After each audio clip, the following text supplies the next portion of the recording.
Good morning, students.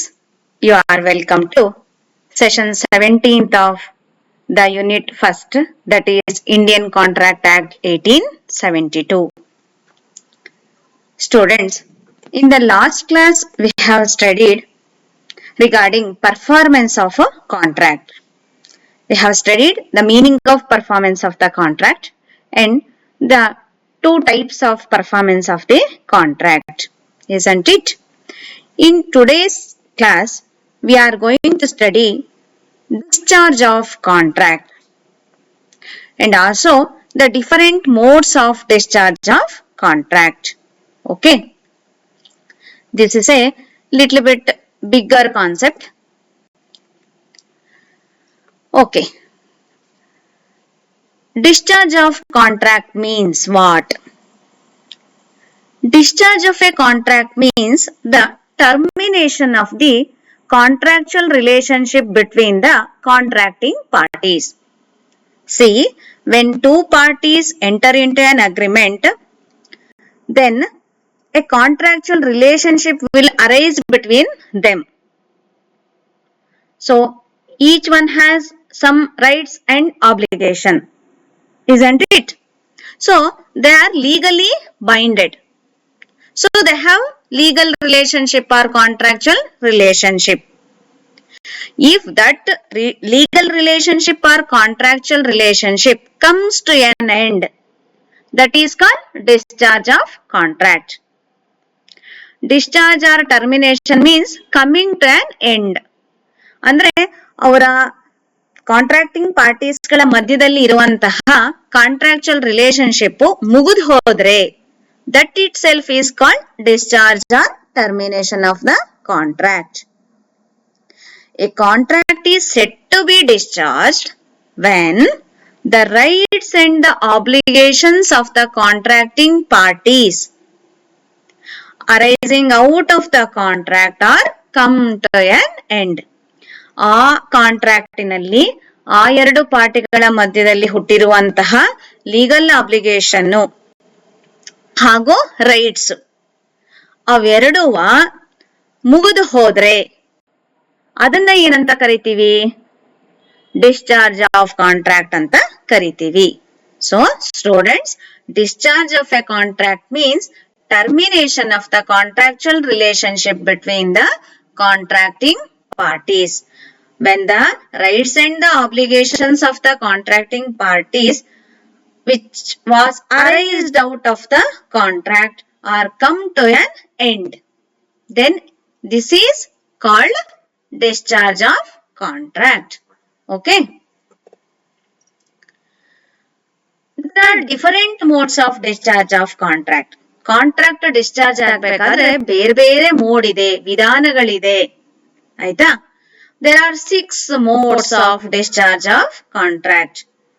One is by performance, by agreement, by impossibility of performance, by lapse of time, by operation of law and by breach of contract. See, there are 6 modes of discharge of contract.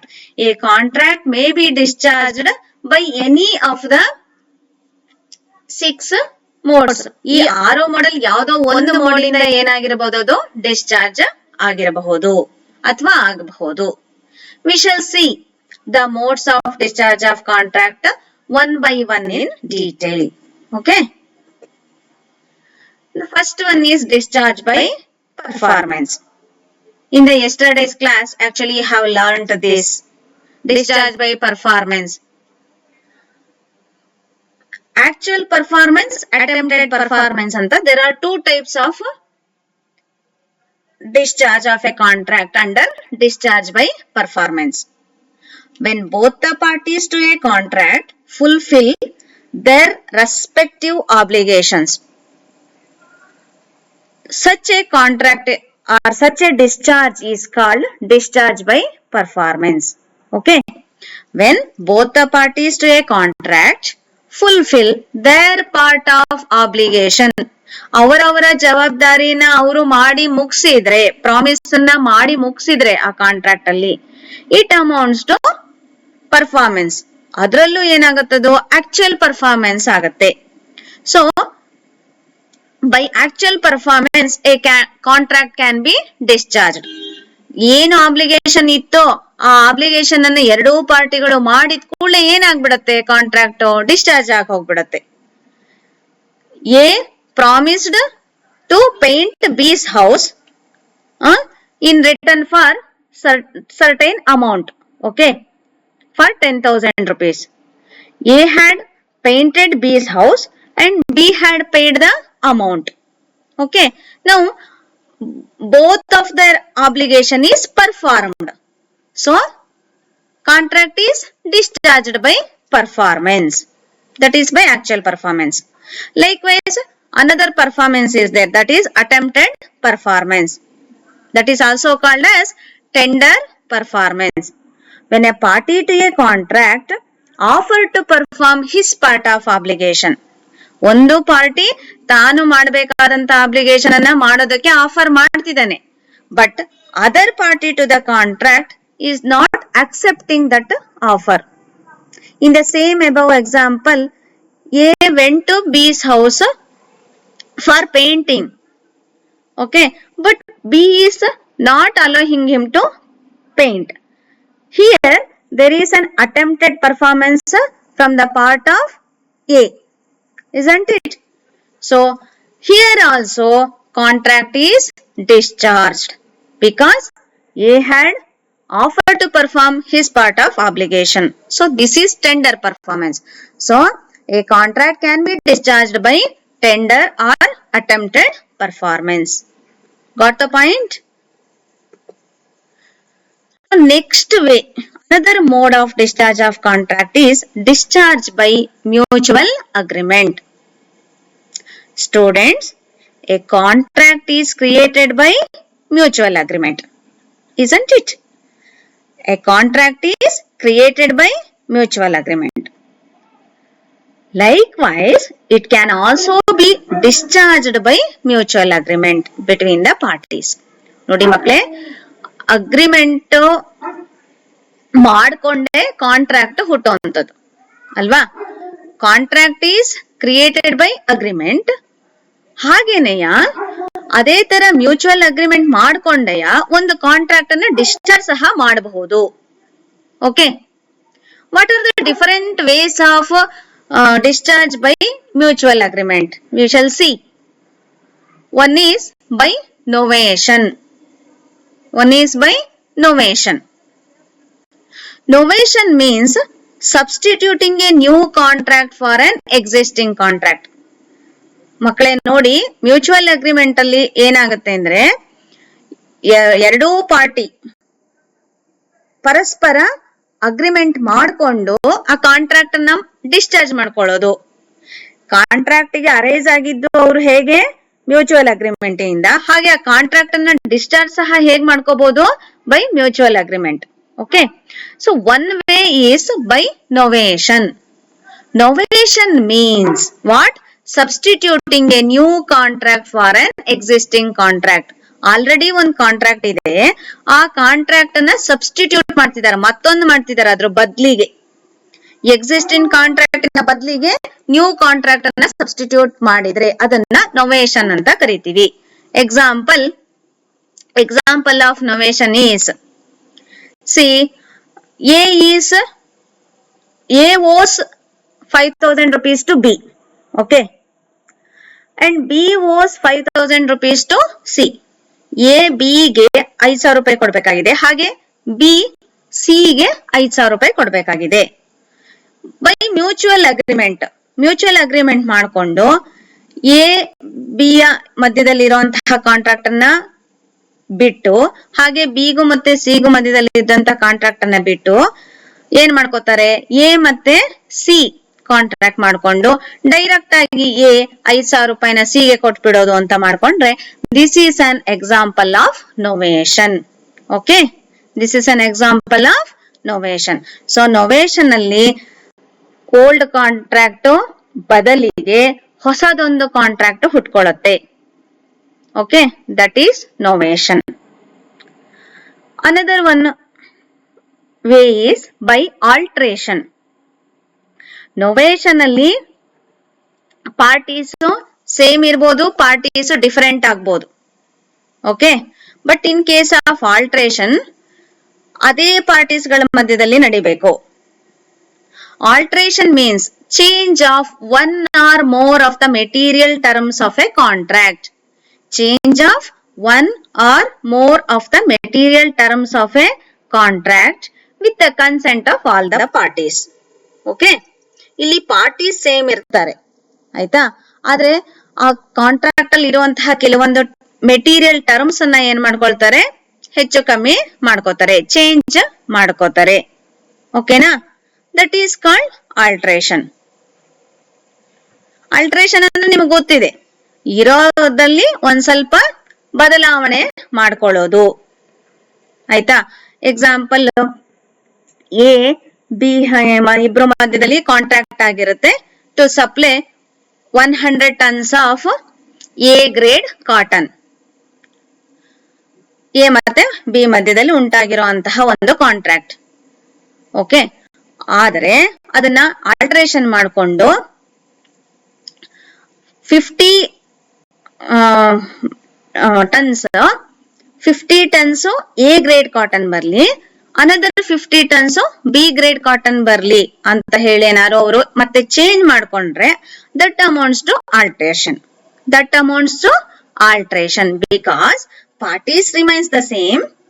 Some of the terms to the of the contract is altered.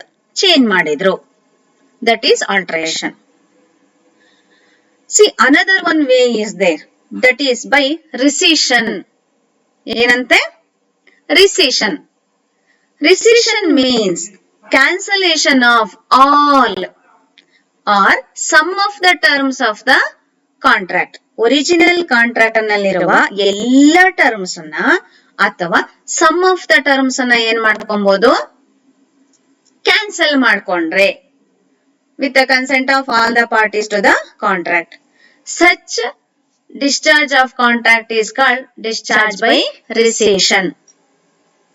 ನೋಡಿ ಮಕ್ಕಳೇ, ಕಾನೂನು ಈಗ ಒಂದು ವೇಳೆ ಒಬ್ಬ ವ್ಯಕ್ತಿ perform ಮಾಡ್ಲಿಲ್ಲ ಅಂದ ತಕ್ಷಣ ಅದನ್ನ ಲೀಗಲ್ ಆಕ್ಷನ್ ಅನ್ನ ತಗೊಳ್ಳೇಬೇಕು ಅಂತ ಹೇಳಲ್ಲ.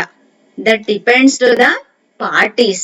ಓಕೆ, ಲೀಗಲ್ ಆಕ್ಷನ್ ಅನ್ನ ತಗೊಳ್ಳೇಬೇಕು ಪರ್ಫಾರ್ಮ್ ಮಾಡಿಲ್ಲ ಅಂದ್ರೆ ಅಂತ ಇಲ್ಲ, ಲಾ ಆತರ ಇನ್ಸಿಸ್ಟ್ ಮಾಡಲ್ಲ.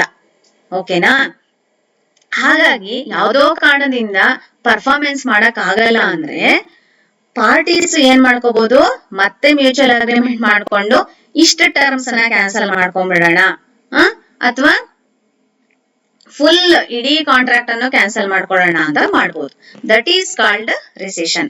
ಈ ಮೇಲಿನ ಎಕ್ಸಾಂಪಲ್ ಅಲ್ಲಿ ಆದ್ರೆ 100 tons of A grade cotton and 100 tons of B grade cotton ಅಂತ ಸಪ್ಲೈ ಮಾಡೋದಕ್ಕೋಸ್ಕರ if there is a contract, ಈಗ ರಿಸಿಷನ್ ಬಿ ಗ್ರೇಡ್ ಕಾಟನ್ ಸಿಗ್ತಾನೆ ಇಲ್ಲ, ಹಾಗಾದ್ರೆ ಏನ್ ಮಾಡ್ಕೋಬಹುದು, ಬಿ ಗ್ರೇಡ್ ಕಾಟನ್ ಸಪ್ಲೈ ಮಾಡೋದನ್ನ ಫುಲ್ ಕ್ಯಾನ್ಸಲ್ ಮಾಡಿ ಬರೀ ಎ ಗ್ರೇಡ್ ಕಾಟನ್ ಮಾತ್ರ ಸಪ್ಲೈ ಮಾಡೋದಕ್ಕೆ ಇಟ್ಕೋಬಹುದು. ಅಥವಾ ಕಾಟನ್ ಸಪ್ಲೈನೇ ಸಿಗ್ತಾ ಇಲ್ಲ, so in such case what we can do, supply ಆಗ್ತಾ ಇಲ್ಲ, ಹಾಗಾಗಿ by mutual agreement both the parties can cancel whole or all the terms of the contract. This is called rescission. Okay, cancellation ಮಾಡಿದ್ರೆ cancellation of all or some of the terms of the contract with the consent of all the parties is called rescission. Okay, by remission, ಇನ್ನೊಂದು way of discharge of contract by mutual agreement is by remission.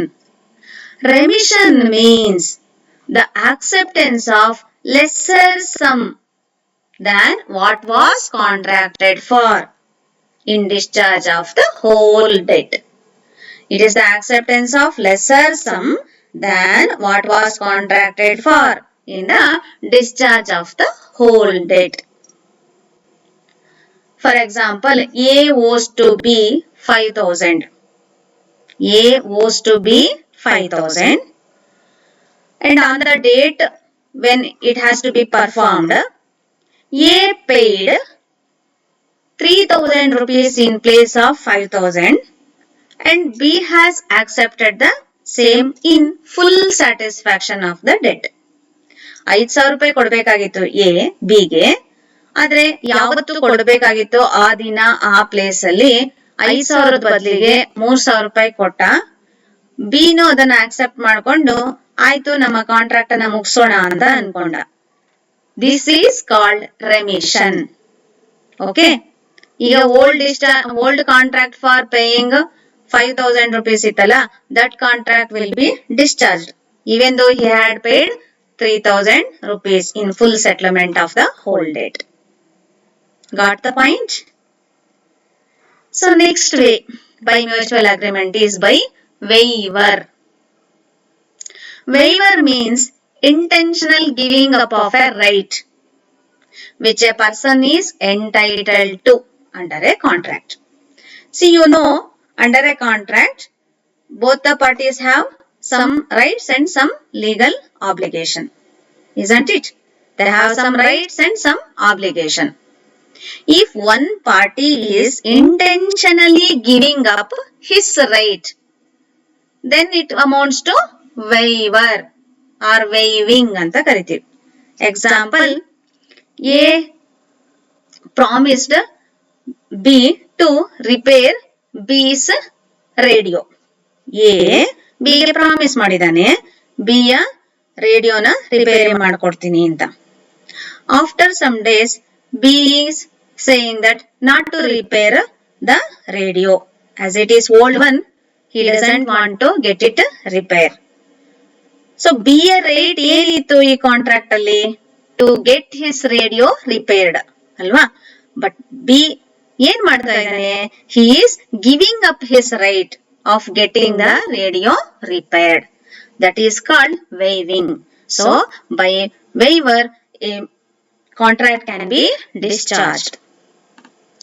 And another one way is by merger. ಏನಂತೆ? merger. Merger takes place when an inferior right accruing to a party under a contract merges into a superior right accruing to him under the same or the other contract. See, inferior right ಅಂದ್ರೆ ಕೆಳ ಹಂತದ right, ಅದಕ್ಕಿಂತ superior right ಬಂದ್ಬಿಡ್ತು. ಅವಾಗ inferior right merges with superior right. You can understand with an example. See, Mr. Arun has taken the lease of an house from B. Okay. B is the owner. A ಏನ್ ಮಾಡಿದಾನೆ? B ಯ ಮನೆನ ಲೀಸಿಗೆ ತಗೊಂಡಿದ್ದಾನೆ. Okay. Later on, A bought the same house from B. He had purchased the house from B. ಈಗೇನಾಯ್ತು? Hitherto he was lessee. Now he is the owner of the house. Lessee ಅನ್ನೋದು inferior right. ಈಗ ಅವನು ಏನಾಗ್ಬಿಟ್ಟ? Owner ಆಗ್ಬಿಟ್ಟ. ಹಾಗಾದ್ರೆ ಈಗ ಏನಾಯ್ತು ಅವನಿಗೆ? Superior right ಅದು owner ಅನ್ನೋದು ಅಲ್ವಾ? So now inferior right is merging with superior right. ಅವನು ಇಲ್ಲಿವರೆಗೆ ಭೋಗ್ಯಕ್ಕೆ ಹಾಕೊಂಡಿದ್ದ, ಭೋಗ್ಯದ ಮನೆಯಲ್ಲಿ ಇದ್ದ, ಈಗ ಅವನು ಅದೇ ಮನೆಯನ್ನ ಕೊಂಡ್ಕೊಂಡ್ಕೊಳ್ಳೆ ಓನರ್ ಆಗ್ಬಿಟ್ಟ ಅಲ್ವಾ? This is called, or this is a very good example of merger. Okay. See, by mutual agreement, one can discharge the contract. Isn't it? By novation, by alteration, by rescission, by remission, by waiver, and by merger. Isn't it? So these are the different ways how a contract can be discharged by mutual agreement. ನೋಡಿ ಮಕ್ಕಳೇ, ಹೇಗೆ mutual agreement ಮಾಡ್ಕೊಂಡು ಒಂದು contract ಗೆ entry ಆಗ್ತಾರೋ ಪಾರ್ಟೀಸ್ಗಳು, ಹಾಗೇನೆ mutual agreement ಮಾಡ್ಕೊಂಡು ಆ ಕಾಂಟ್ರಾಕ್ಟಿನಿಂದ ಏನಾಗಬಹುದು? ಡಿಸ್ಚಾರ್ಜ್ ಸಹ ಆಗಬಹುದು. Got the point?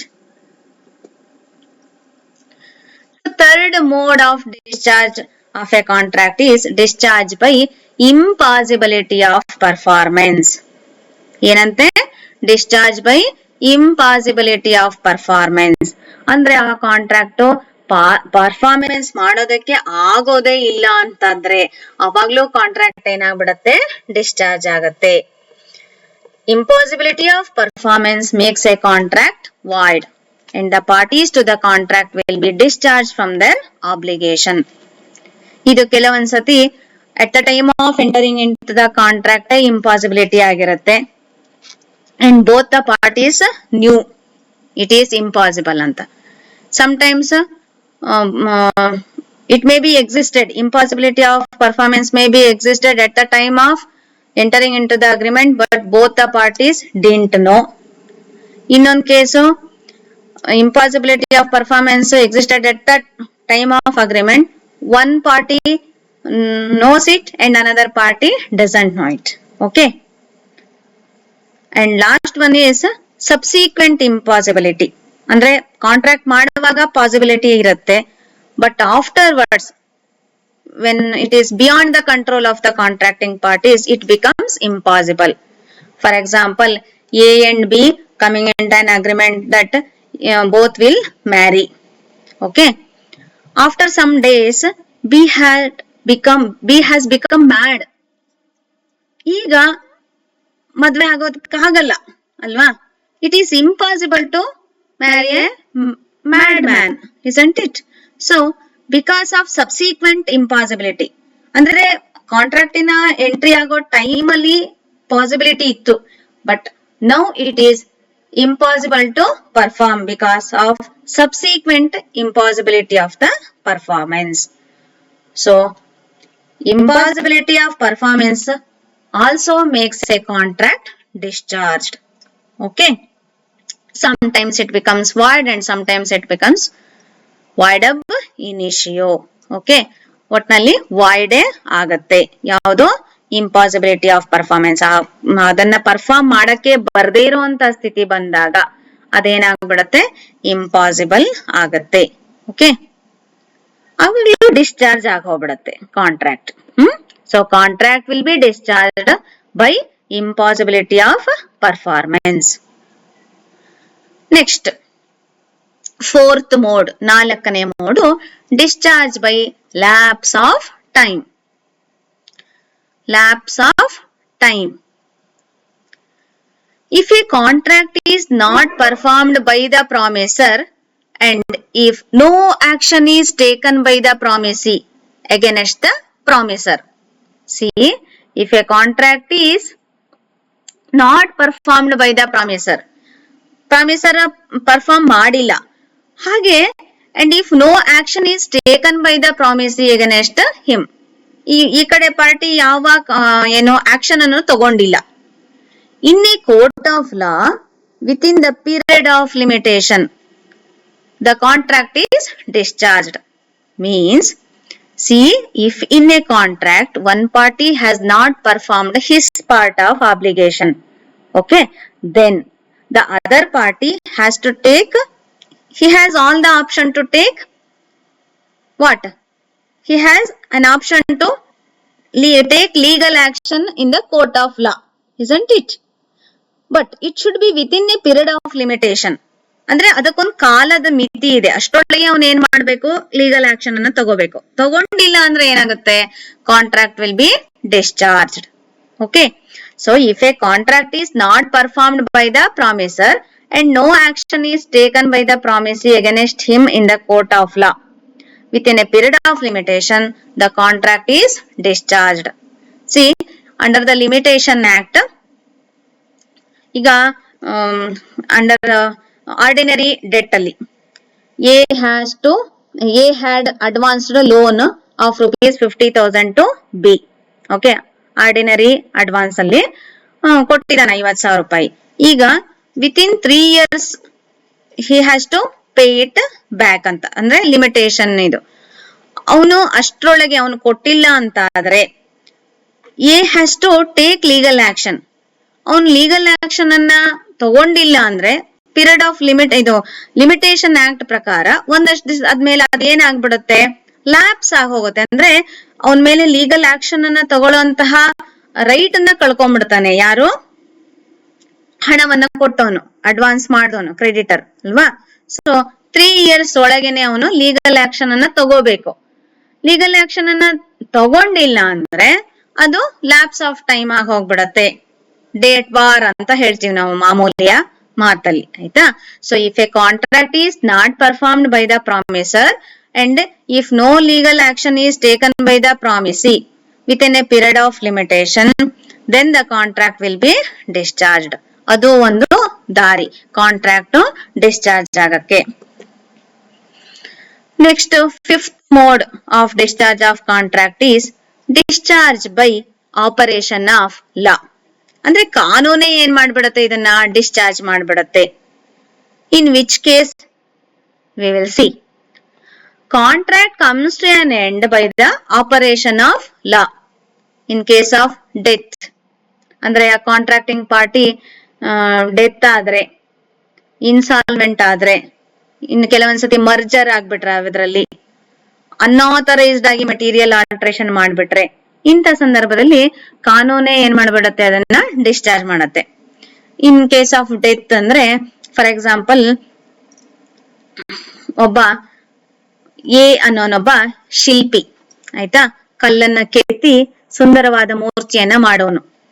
ಓಕೆ, ಅದನ್ನ ಎ ಬಿ ಇಬ್ರು ಮಧ್ಯದಲ್ಲಿ ಕಾಂಟ್ರಾಕ್ಟ್ ಆಗಿದ್ದೆ. ಎ ಏನ್ ಮಾಡ್ಕೊಡ್ಬೇಕು ಅಂತ ಒಂದು ಸುಂದರವಾದ ಕೃಷ್ಣನ ವಿಗ್ರಹವನ್ನ ಕೆತ್ಕೊಡ್ಬೇಕು ಅಂತ ಕಾಂಟ್ರಾಕ್ಟ್ ಆಗಿದೆ. ಓಕೆ, ಈಗ ಇನ್ನು ಮುಗ್ದಿಲ್ಲ ಕೆಲ್ಸ, ಅಷ್ಟ್ರೊಳಗೆ because of some disease A died, A ಸತ್ತೋಗ್ಬಿಟ್ಟ. ಈಗ ಕಾಂಟ್ರಾಕ್ಟ್ ಡಿಸ್ಚಾರ್ಜ್ ಆಗತ್ತೆ. ಯಾಕೆ ಅಂದ್ರೆ ಅವನು ಶಿಲ್ಪಿ, ಅವನ ಸ್ಕಿಲ್, ಅವನ ಕುಶಲತೆಯಿಂದ ಅದು ಉಂಟಾಗುವಂಥದ್ದು.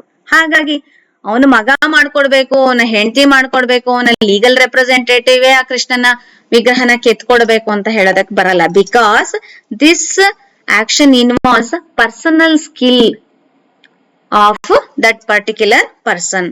So contract will be discharged. ಆಯ್ತಾ. ಇನ್ ಕೆಲವೊಂದ್ಸತಿ ಈಗ ಇಂತಹ ಕಾಂಟ್ರಾಕ್ಟ್ ಅಲ್ಲದೆ, ಫಾರ್ ಎಕ್ಸಾಂಪಲ್ ಎ ಮತ್ತೆ ಬಿ ಇಬ್ರು ಒಂದು ಕಾಂಟ್ರಾಕ್ಟ್ ಗೆ ಬಂದಿದ್ದಾರೆ. A is promising B to sell his house.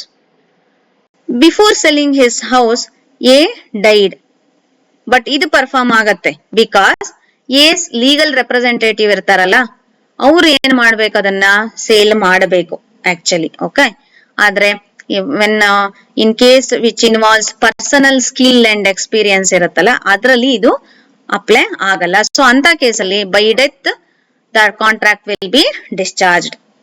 ಹಾಗೆ ಇನ್ಸಾಲ್ವೆಂಟ್ ಆಗ್ಕೊಳ್ಳೇನು ಒಬ್ಬ ವ್ಯಕ್ತಿ ಕಾಂಟ್ರಾಕ್ಟಿಂಗ್ ಪಾರ್ಟಿನಲ್ಲಿರೋ ಒಂದು ವ್ಯಕ್ತಿ ಇನ್ಸಾಲ್ವೆಂಟ್ ಆದ್ರೆ ಅವಾಗ್ಲೂ ಕಾಂಟ್ರಾಕ್ಟ್ ಡಿಸ್ಚಾರ್ಜ್ ಆಗತ್ತೆ.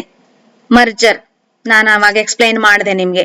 ಇನ್ಫೀರಿಯರ್ ರೈಟ್ ಸುಪೀರಿಯರ್ ರೈಟ್ ಇನ್ ಜೊತೆಗೆ ಮರ್ಜ್ ಆದ್ರೆ right of lessee is or right of tenant is merging with right of ownership. ಅವಾಗ ಸುಪೀರಿಯರ್ ರೇಟ್ ಒಳಗೆ ಇನ್ಫೀರಿಯರ್ ರೇಟ್ ಮರ್ಜ್ ಆಗಿ ಹೋಗ್ಬಿಡತ್ತೆ. Contract will be again discharged by law.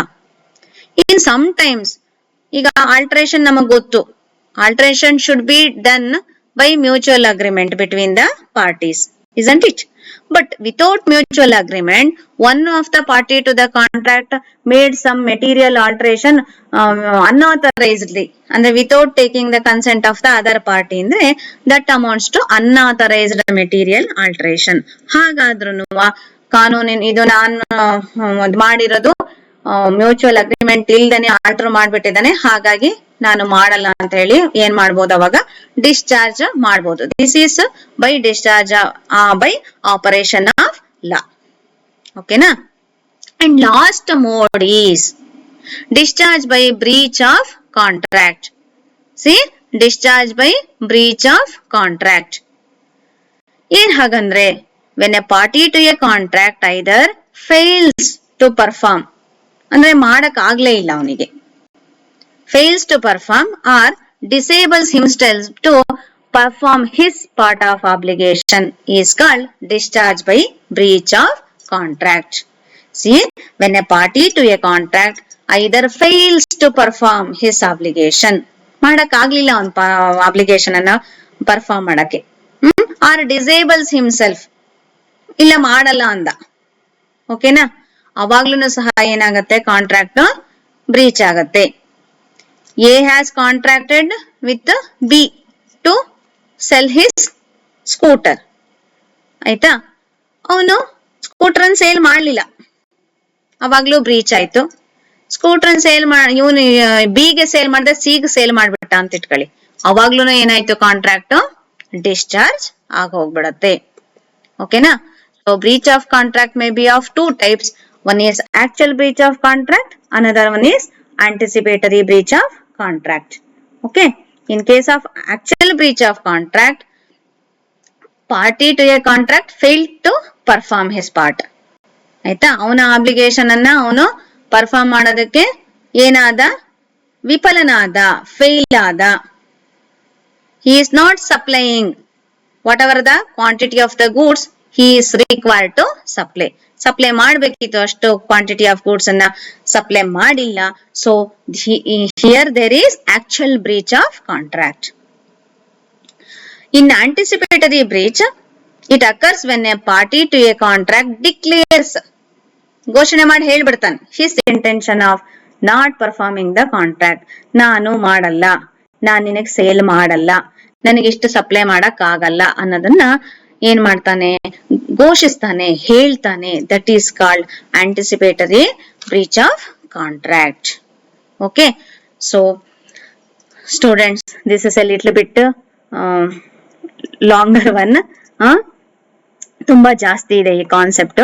So ನಿಮ್ಗೆ ಅರ್ಥ, ಇನ್ನೂ 2-3 ಸತಿ ವಿಡಿಯೋನ ನೋಡ್ಬಿಟ್ಟು ಇದನ್ನ ಅರ್ಥ ಮಾಡ್ಕೊಳ್ಳಿ ಮತ್ತೊಂದೆರಡು ಸತಿ. ಲಿಟ್ಲ್ ಬಿಟ್ ಬಿಗ್ಗರ್ ಕಾನ್ಸೆಪ್ಟ್ ಇದು.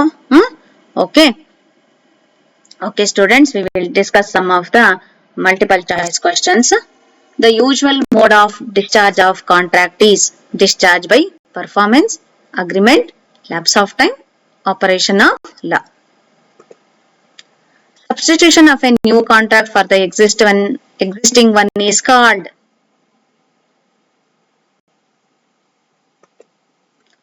changing one or more of the material terms of the contract is called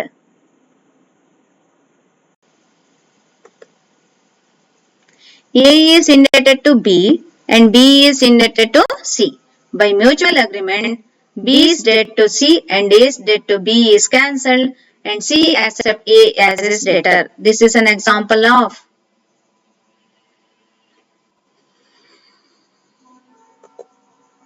rescission, means alteration of the present contract, substitution of old contract with new one, cancellation of the existing contract, none of the above.